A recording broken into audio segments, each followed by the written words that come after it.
Pour a glass of craft beer, we can do this. Yeah. What's good, y'all? This is C Certified Brewhead, and welcome to another edition of BML here on BAOS. This evening, ladies and gentlemen, I got a couple bangers. Huge shouts to Drew Main, sales rep in Toronto from Redline, linking mans with these two. I'd heard a bunch about both of them. Also, shouts to Nathan from Nathan Does Beer, told me about the peel out specifically. So Redline is fire. We did a video on them recently, and so I'm amped for these two. The first one we have is called Blackberry Traffic Jam. It is a gose with sea salt and coriander, of course, and blackberries, which is pretty dope. 4.1%, pretty amped for that. And this bad boy, peel out, as I mentioned, they're double IPA. It says Gen 2, so I guess that means the second version. There's a lot of pretty pictures on here of citrus fruits, pineapple, mango, looks like, what the fuck is that? Like a peach and whatever. All sorts of the things you would associate with a big, bold double IPA, 8.8%. Mans is amped. Before I go on, shouts as always, BrewHeads. This is like an older design. I just love this one. It's super lit. Check out BrewHeads. I'll put the link in the description with our discount code so you can cop the fire stuff. They've got a whole bunch of new designs for the tanks, t-shirts, hoodies. They got some cool hats, and of course, I'm gesturing over there like you know what I'm doing. But the opener, the wooden opener, the most fire opener in the world, and always shouts to Pretty Pennie with the fire necklaces. All right, so Blackberry Traffic Jam. I really like goses. It's pretty hot tonight, and this is perfect. Yes, look at that. I think fruited goses are most certainly one of the more exciting beverages of the summer. Ladies and gentlemen, am I right? You can't really go wrong with them. I just love them so much. Salty, fruity. It's perfect. All right. So this one, like I said, 4.1. This color is gorgeous. Pretty opaque right there. Seeing through a little bit, but generally it's all blocked. All right. Doesn't really smell gosey. Usually you can tell they're like tangy and sour and stuff. It definitely smells like blackberry. All right. Let's do it. Get it in ya.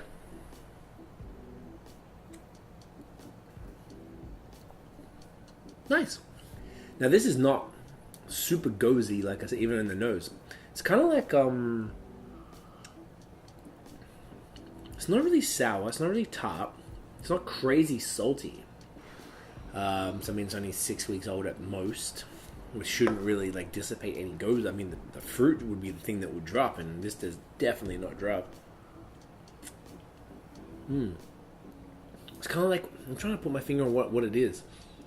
It's like a kind of more like a fruited blonde or something, if that makes sense. I don't like to really reference blondes because I'm not a huge fan, but it's kind of giving me that vibe, if that makes sense. So this is still really, really sick. It's not very gosey, I guess, would be my only constructive criticism here, but refreshing. It's fruity. It's a little sweet. Yeah, it's light, yet still like got a solid amount of balls in the fruit. To bring that through. Blackberry is such a good fruit and beer, so I like it. Maybe chuck some more salt in, or I guess I haven't had that many older goses now I think about it, so maybe the salt drops. If anyone knows, hit the comments below, because I actually don't know for sure if that's what happens, if that's like a part of the deal. Like the fruit is like forward, so I might be reaching, who knows. Alright, next up, peel out. So this is the 8.8% double IPA. Looks like it's like fruit central. Now this is a little, do you know what? I'm just assuming, I was about to say it's a little more translucent than I anticipated, but I mean, I have no reason to expect it to look anyway. What was I thinking? Just because I guess Redline do make some fire haze. It's a couple of their beers, Air Ride, so sick. A nice hazy IPA, and I had one last time, Piston Pale Ale, so sick. Both are mad hazy and creamy, exactly. There you go, there's a bit of the haze there. I learned that from, who told me that?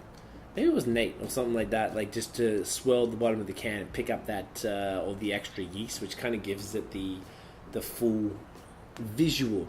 One thing, and I might have mentioned this before on like a BML or whatever, but like I used to only pour a little before I started just pouring them all in these glasses. If I'm doing them solo. If I'm doing them separately, it's a bit different. But I used to just pour a little bit just to get an idea. It was fine, didn't need the whole thing, and I'd drink it and then I'd use the same glass. So I started using different glasses. And I also found that if I didn't pour the whole thing, there you go, it wasn't really reflective of what the beer actually looked like. So if I stopped halfway, this would have been completely clear. Now I'm looking at this.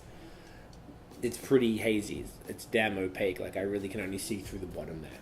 So I think this is much more reflective of what the brewers aim this beer to be. So 8.8%, nice foamy, yeasty kind of head. This is not really going down, hence the lengthy pour. I'm getting I always do that. Put my nose in the goddamn phone on camera. It's a little tropical. You know that yeasty kind of. I can almost smell that yeasty bite, and the fact that it's sort of like hazed out like this, and now it's all going down. I got a feeling it might have that kind of vibe. So, without further ado, folks, get in here.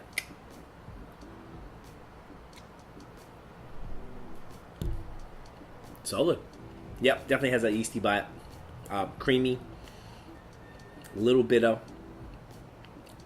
I was about to say tart. Maybe it's not tart.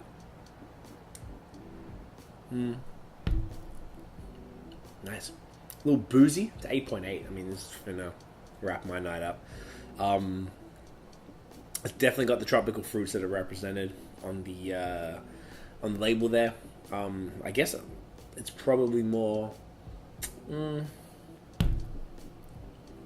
of the mango guava vibe, maybe it's a guava. It's like some sort of pink fruit. Who even knows what guavas look like? I'm joking, I know. Yeah, man, I really like this. This is solid, super smooth. The more I'm drinking it now it's really smooth now. The yeasty bite of these double IPAs that are a little bit hazy and stuff like that really takes a little bit getting used to sometimes. So now my palate's kind of evened out, particularly coming in from fruit. Definitely much more chill. I'm enjoying this. This is great. I really like it. As always, yeah, Redline of Fire. Really, really excited to get out there for a podcast. I've been talking to multiple people there for quite some time to try and figure it out. I think I might have said this even last Redline review video that Drew linked me with. So hopefully we'll see you guys out there soon. Definitely check these out. By the time we drop this video, these beers will still be pretty fresh, so you should be able to get them, whether it's from the brewery or elsewhere. Guys, that is it. Thank you so much for watching. If you enjoyed the video, mate, smash that thumbs up. Hit subscribe below and hit the notification bell so you know when the new videos are dropping. And we do drop every Wednesday, Friday, and Sunday. Wednesday's a podcast. Friday and Sunday are BMLs and other assorted nonsense. Follow us on social media at BAOS Podcast.